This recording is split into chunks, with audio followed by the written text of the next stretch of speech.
part of Travis Green's initiation as an NHL head coach is this inquisition on after hours. So this is going to be easy after an impressive win like that, and you're sitting next to a former teammate. You played with Louie DeBrusk in Phoenix. He's got the goods on you, and he's going to spill them during the program, right, Louie? I got some goods on him too. Oh yeah, I don't know how far I want to go with that because I might come back. But congratulations on your first NHL win, Travis. Well deserved. How about that effort? That's got to be fantastic. It was. I'm proud of our guys. We've we've had a hard training camp, a bit of a longer camp with the trip to China. Obviously the delay with our first start of the game. We waited a week between games. I thought we were a little rusty to start the game, but real proud of the team, how they played tonight for 60 minutes. All right, couple of pieces of video that we want to share from tonight's game. First of all, a scrap featuring Troy Stetcher and Reinstrom. Yeah. This showed some grit, did it not? It did. Well, we've talked about our team being hard to play against, playing a fast, hard game, clean game, but this is going to happen when you're competing, and two guys that you don't normally see fight. But Stetch is a competitor, and you like to see a good tussle every once in a while. And Louie had a few of them. Yeah, you know what? I said the same thing. You like to see that compete from a guy that's not that big, but he's going to battle for every inch. Yeah, no, it is. He's a competitive player for sure. Real good defenseman, has a bright future in the league. And Bo Horvat almost had the hat trick tonight. Clearly, he is one of the leaders, if not the leader on the team. What did you like about his effort tonight? Well, a lot. First of all, he's coming back from an injury. To get 2 goals in a game like this is huge. We got the power play goal and then the strong, gritty goal around the net. It kind of, describes how he's going to play. He's a 200-foot player, and he's going to be able to score in many different ways, and he did tonight. Travis, I'm sorry, Louie, just before we get back to you, you're not without experience in running a bench. You had that year in Portland with the Winterhawks, took them to the Memorial Cup. You had 4 years in Utica. What's the major challenge or difference, perhaps, in running an NHL bench? Or is there one? Well, there is. Every level you go up, I find there's little nuances that are different. The coaching, for starters, is a lot different as far as line matching and trying to anticipate who's going on the ice, and but you're still just coaching. I haven't tried to overthink it, and hopefully take it a step at a time. You realize it's impossible for your hair not to go a little grayer, though, right? You can see there your hair was pretty dark, but the grays are starting to come out a little bit. I see yours hasn't turned yet. Hey, a little more extra. Yeah, I know. Okay, hair conversation. I'm out. Let's get to the really important stuff here now, Travis. A few weeks into the job, can you tell the Sedins apart in street clothes? Occasionally. They catch me off guard once in a while. One of them didn't practice the other day, Hank, and Daniel came into my office, and it took me a little while to make sure it was Daniel, but I'm starting to learn them apart. So you didn't lower yourself to which one are you? No, I haven't yet. Definitely haven't yet. Daniel and Henrik say when they first met with you this year, you told them, both future Hall of Famers, that they weren't good enough last season, and they didn't take it the wrong way. They in fact, were almost welcomed the comment. What does that say about your coaching style? I'd like players to think that I'm an honest coach. I'm going to tell them what I think. I've heard that comment so far a few times, and it wasn't like they just came in the room and they said you didn't have a good year. We had a real good conversation, talked about a lot of things about the team, about my beliefs as a coach, and when we got into personal conversation about their season, to a man, they both believed that they had a better year in them, and I agreed that I thought they had an average year last year, and there were certain areas in their game that I wanted them to improve in, and they were great about it. And again, players want to be held accountable, but they also want to know how you feel. Tweet from David Quadrell G. What memory do you have playing against the Sedins when you were with the Leafs? Well, it was a long time ago. If I was, when I did play against them, I would have been the one trying to chase them around and stop them from scoring. So, they were just great players back then. They still are today. They're Hall of Fame players. Whenever you play against guys like that, you never forget it, really. I was fortunate enough over my career to play against a lot of players, and a lot of good ones. It's a tweet that I forgot to get in at the top of the show, and I don't want to go by it. It's from B Class. When you announced this morning that Brock Besser wasn't playing, there was a lot of reaction that I'm sure you anticipated. Right. So he just asked a simple question. We got a ton of these tweets. He's most civil about it. Why sit Brock Besser on opening night? You know, there's been a lot of hype on Brock. There's a lot of big expectations on him. It's twofold, really. I'm thinking about the team, and I'm thinking about development in Brock. And I felt for the game against Edmonton, we need to have a couple lines that were going to be effective against the McDavid line. And, you know, he just happened to be the guy out. There's 82 games in the season. It's a long season still. He's going to get plenty of opportunity to play, and I'm not worried. I've had a good conversation with Brock. I'm not worried about it at all. Louie. I think that's great development right there when you look at it from that regard. And to be able to sit out a guy, like you said, that came in, had a great training camp, it shows that your team's deeper than what people probably expected. And the fact that, you know what, you're going to have to fight for every single minute you get on the ice in the National Hockey League. So it's a pretty solid message. It is, and it wasn't. I wasn't doing it just to send a message to Brock. It was just, you know what, I felt like it was the right thing to do for this game. And you know, Jake played, Brock didn't, and you know, he's going to be fine. Yeah. Like I said, Brock's going to have plenty of opportunity to see where he fits on our team, and he's a young guy trying to make his way into the league. But it's only one game.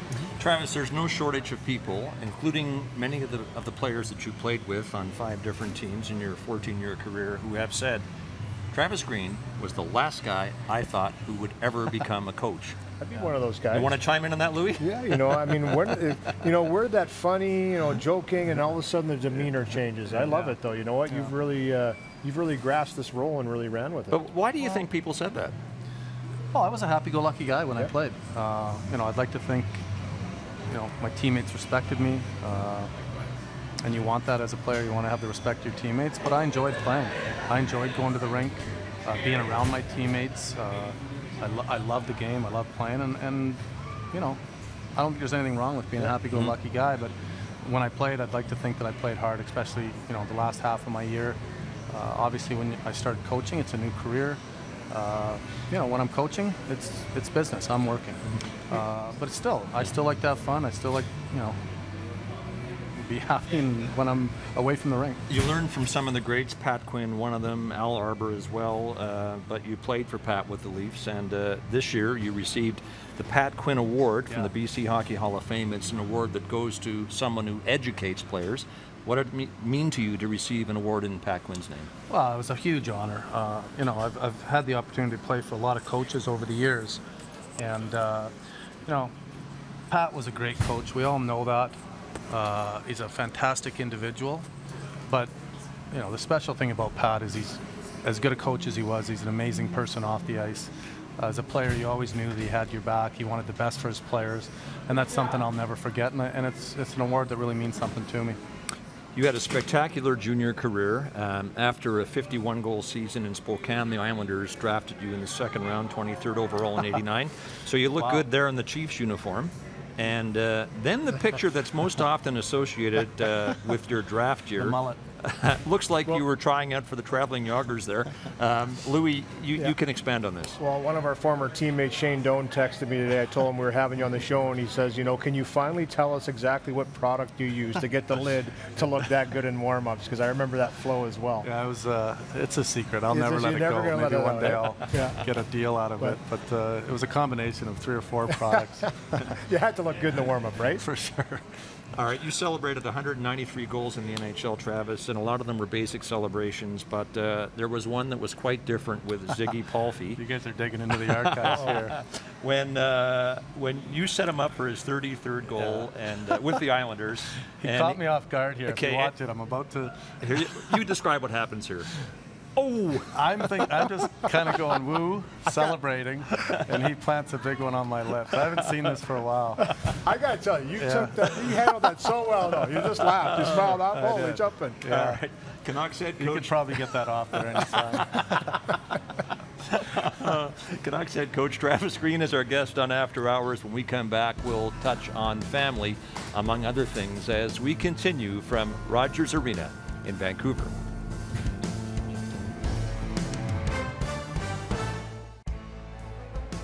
Back with you as we continue with After Hours. Travis Green, who began his NHL coaching career tonight with a win, is our guest. And Travis, a tweet from Gary Sedin. What's it mean to you to be the second BC-born head coach of the Canucks? By the way, do you know who the first was? No. Tom Rennie. Tom Rennie. Tom Rennie. I did know. From Cranbrook. Yeah. Well, I know Tom. I grew up actually. I used to go to his clothing store that he used to own in Trail. But no, it means a lot. There's a thin margin there. He used to say that he'd buy like a pair of jeans and sell them, and then go get another pair and sell them. I know. I remember buying them. But you know, when you have a goal in mind and you want to coach, and I wanted to coach the NHL, I was never really thinking about where it would be. Obviously, when I took the job with Utica, you know, I was with the organization, and things just fell into place that I got the job. Then, you know, but to have my first coaching job in my home province makes it even more special for me. Louie.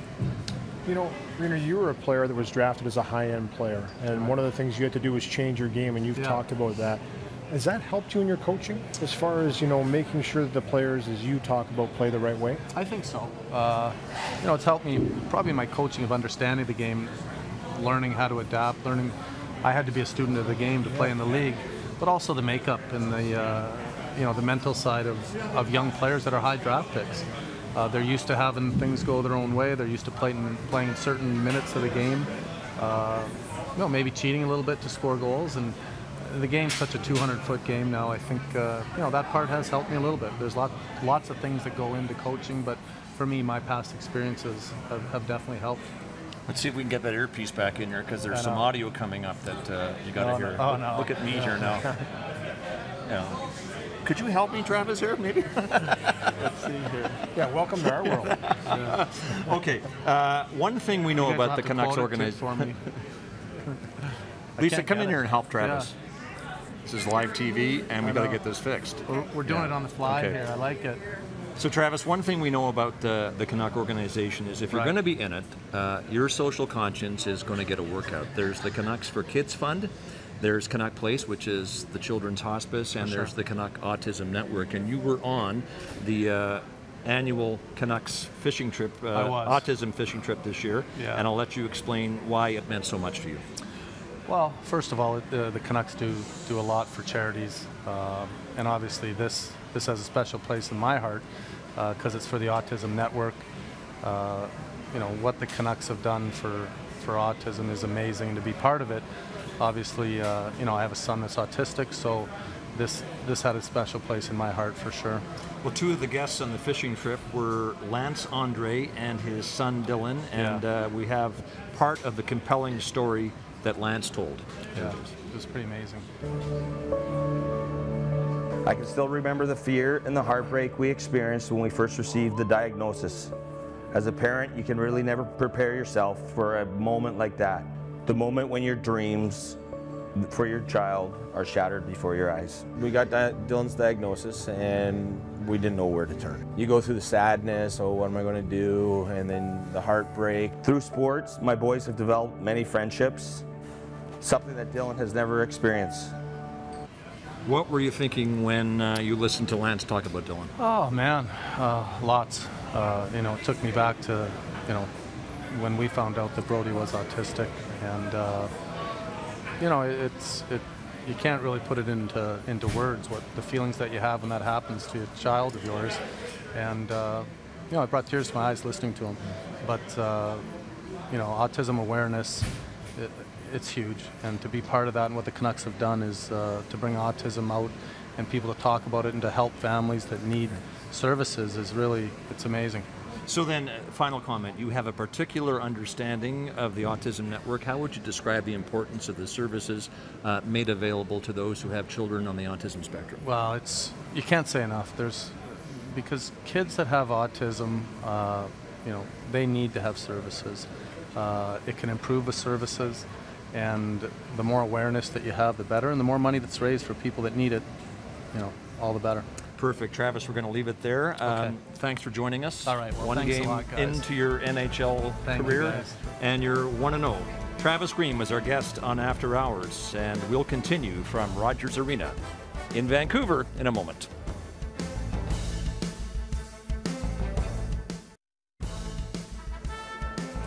Back at Rogers Arena for our final segment, want to take a moment to congratulate a friend of many in Winnipeg, Jim Benzaluk, on his induction into the Manitoba Hockey Hall of Fame tonight. Benny was a first-round draft pick by Minnesota in 1968. Ren Blair, GM, offered him $2,000 to sign. Benny drove a hard bargain, held out for $3,000. They settled at $2,500, whereupon veterans Bill Goldsworthy and Moose Vasco made Benny take them out for Chinese food. The bill came to $250. Benny was aghast. He kept $500 of what was left, sent the rest home to Winnipeg, and there was your 1968 rookie dinner. Congratulations to Benny and family, and deepest sympathy to the family of Ray Turnbull. Ray passed away yesterday morning. He was a giant in curling, perhaps the game's greatest ambassador and teacher, and I'm proud to say a personal friend. Ray was 78, and he will be missed. Thanks for watching tonight. Good night from Vancouver.